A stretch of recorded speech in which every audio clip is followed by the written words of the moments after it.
ज्ञान मंथन में आप सभी का हार्दिक अभिनंदन करते हैं। मैं हूं सुबोध और दोस्तों आज के अपने इस वीडियो में हम आपको श्रीमद् भागवत महापुराण के प्रथम स्कंध के अध्याय 8 की कथा बतलाने वाले हैं। तो चलिए फिर शुरू करते हैं। सूत जी कहते हैं, इसके बाद पांडव श्री कृष्ण के साथ जलांजलि के इच्छुक मरे हुए स्वजनों का तर्पण करने के लिए स्त्रियों के आगे करके गंगा तट पर गए। वहाँ उन मृत बंधुओं का जलदान दिया और उनके गुणों का स्मरण करके बहुत विलाप किया। तदंतर भगवान के चरण कमलों की धूलि से पवित्र गंगा जल में पुनः स्नान किया। वहां अपने भाइयों के साथ कुरुपति महाराज युधिष्ठिर, धृतराष्ट्र, पुत्र शोक से व्याकुल गांधारी, कुंती और द्रौपदी सब बैठकर मरे हुए स्वजनों के लिए शोक करने लगे। भगवान श्री कृष्ण ने धौम्य आदि मुनियों के साथ उनको सांत्वना दी और समझाया कि संसार के सभी प्राणी काल के अधीन हैं, मौत से किसी को कोई बचा नहीं सकता। इस प्रकार भगवान श्री कृष्ण ने आजाद शत्रु महाराज युधिष्ठिर को उनका वह राज्य जो धूर्तों ने छल से छीन लिया था वापस दिलाया तथा द्रौपदी के केशों का स्पर्श करने से जिनकी आयु छिन्न हो गई थी उन दुष्ट राजाओं का वध कराया। साथ ही युधिष्ठिर के द्वारा उत्तम सामग्रियों से तथा पुरोहितों से 3 अश्वमेध यज्ञ करवाए। इस प्रकार युधिष्ठिर के पवित्र यश को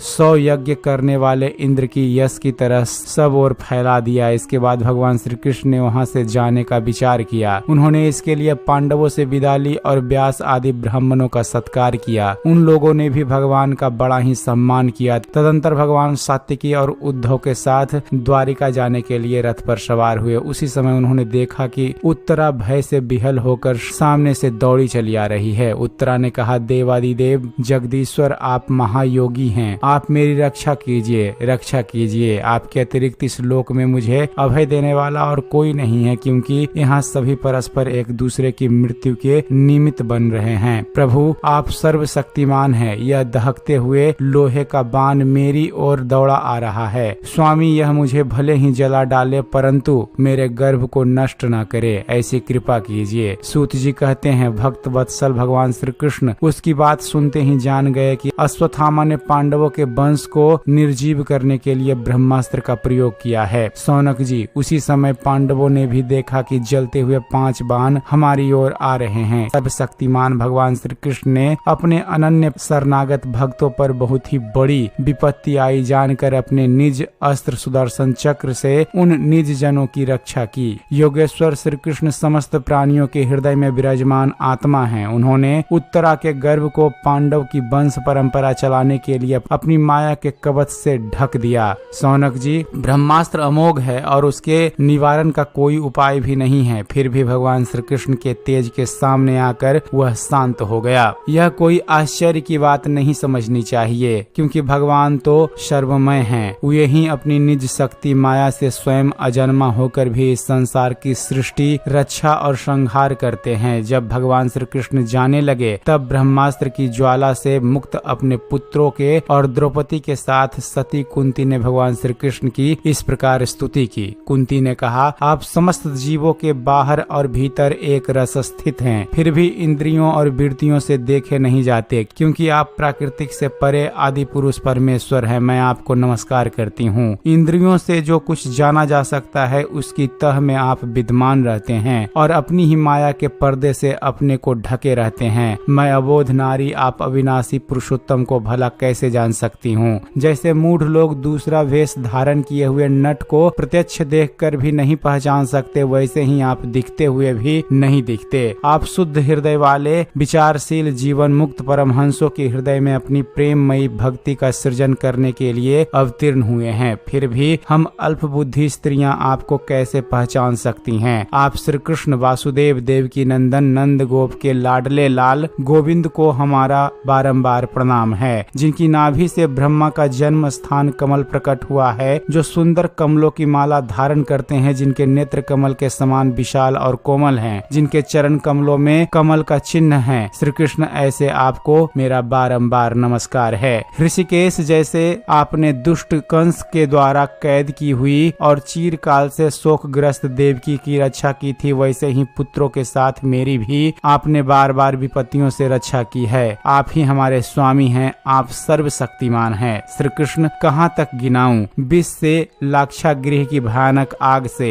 हिडिंब आदि राक्षस राक्षसों की दृष्टि से, दुष्टों की द्युत सभा से, वनवास की विपत्तियों से और अनेक बार के युद्ध में अनेक महारथियों के शस्त्रों से और अभी अभी इस अश्वत्थामा के ब्रह्मास्त्र से भी आपने ही हमारी रक्षा की है। जगत गुरु, हमारे जीवन में सर्वदा पद पद पर विपत्तियां आती रहे, क्योंकि विपत्तियों में ही निश्चित रूप से आपके दर्शन हुआ करते हैं और आपके ही दर्शन हो जाने पर फिर जन्म मृत्यु के चक्कर में नहीं आना पड़ता। ऊंचे कुल में जन्म, ऐश्वर्य, विद्या और संपत्ति के कारण जिसका घमंड बढ़ रहा है, वह मनुष्य तो आपका नाम भी नहीं ले सकता, क्योंकि आप तो उन लोगों को दर्शन देते हैं जो अकिंचन हैं। आप निर्धनों के परम धन हैं। माया का प्रपंच आपका स्पर्श भी नहीं कर सकता। आप अपने आप में ही विहार करने वाले परम शांत स्वरूप हैं। आप ही कैवल्य मोक्ष के अधिपति हैं। आपको मैं बार बार नमस्कार करती हूँ। मैं आपको अनादि अनंत सर्वव्यापक सबके नियंता काल रूप परमेश्वर समझती हूँ। संसार के समस्त पदार्थ और प्राणी आपस में टकराकर विषमता के कारण परस्पर विरुद्ध हो रहे हैं, परंतु आप सब में समान रूप से विचर रहे हैं। भगवान, जब आप मनुष्यों की सी लीला करते हैं तब आप क्या करना चाहते हैं यह कोई नहीं जानता। आपका कोई न प्रिय है न कोई अप्रिय। सबके संबंध में लोगों की बुद्धि ही विषम हुआ करती है। आप विश्व के आत्मा हैं, विश्व रूप हैं। न आप जन्म लेते हैं और न कर्म ही करते हैं, फिर भी पशु पक्षी मनुष्य ऋषि जलचर आदि में आप जन्म लेते हैं और उन योनियों के अनुरूप दिव्य कर्म भी करते हैं। यह आपकी लीला ही तो है। जब बचपन में आपने दूध की मटकी फोड़कर यशोदा मैया को खिजा दिया था और उन्होंने आपको बांधने के लिए हाथ में रस्सी ली थी, तब आपकी आंखों में आंसू छलक आए थे, काजल कपोलों पर बह चला था, नेत्र चंचल हो चले थे और भय की भावना से आपने अपने मुख को नीचे की ओर झुका लिया था।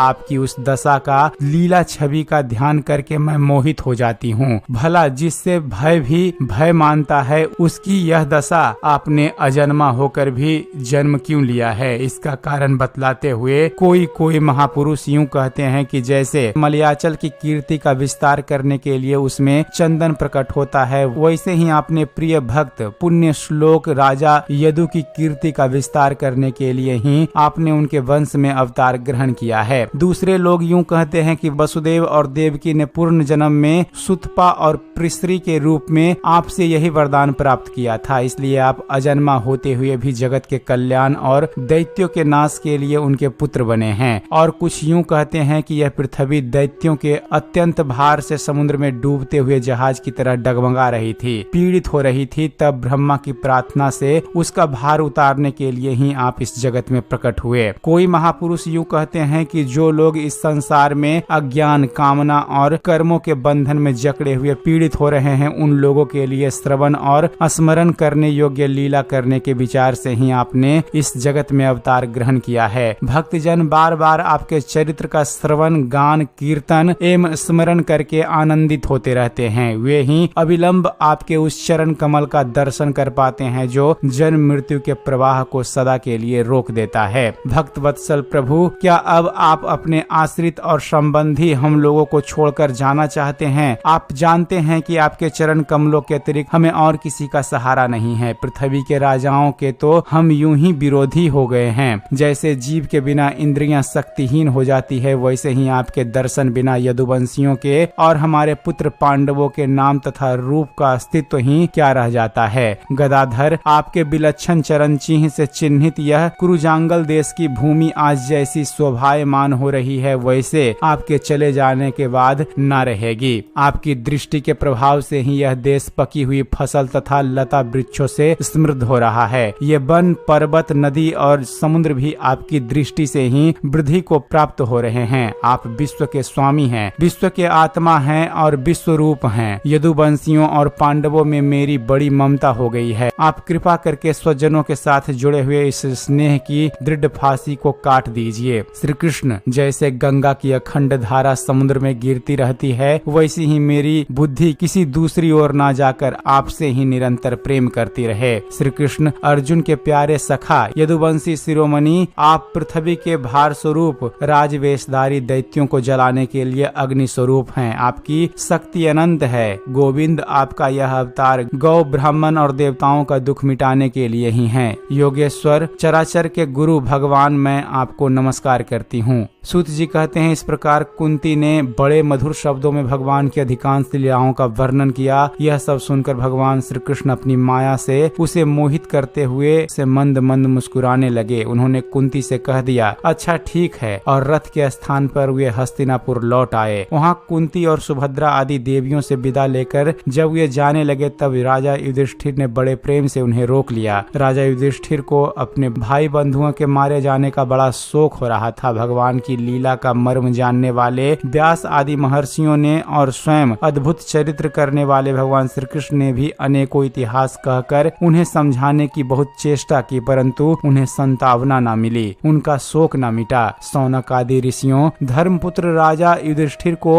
अपने स्वजनों के वध से बड़ी चिंता हुई। वे अविवेक युक्त चित्त से स्नेह और मोह के वश में होकर कहने लगे, भला मुझ दुरात्मा के हृदय में बद्ध मूल हुए इस अज्ञान को तो देखो। मैंने सियार कुत्तों के आहार इस अनात्मा शरीर के लिए अनेक अच्छी होनी सेना का नाश कर डाला। मैंने बालक ब्राह्मण संबंधी मित्र चाचा ताऊ भाई बंधु और गुरुजनों से द्रोह किया है। करोड़ों वर्षों से भी नरक से मेरा छुटकारा नहीं हो सकता। यद्यपि शास्त्र का वचन है कि राजा यदि प्रजा का पालन करने के लिए धर्म युद्ध में शत्रुओं को मारे तो उसे पाप नहीं लगता, फिर भी इससे मुझे संतोष नहीं होता। स्त्रियों के पति और भाई बंधुओं को मारने से उसका मेरे द्वारा यहाँ जो अपराध हुआ है उसका मैं गृह स्थोचित यज्ञ आदि के द्वारा मार्जन करने में समर्थ नहीं हूँ। जैसे कीचड़ से गंदा जल स्वच्छ नहीं किया जा सकता, मदिरा से मदिरा की पवित्रता नहीं मिटाई जा सकती, वैसे ही बहुत से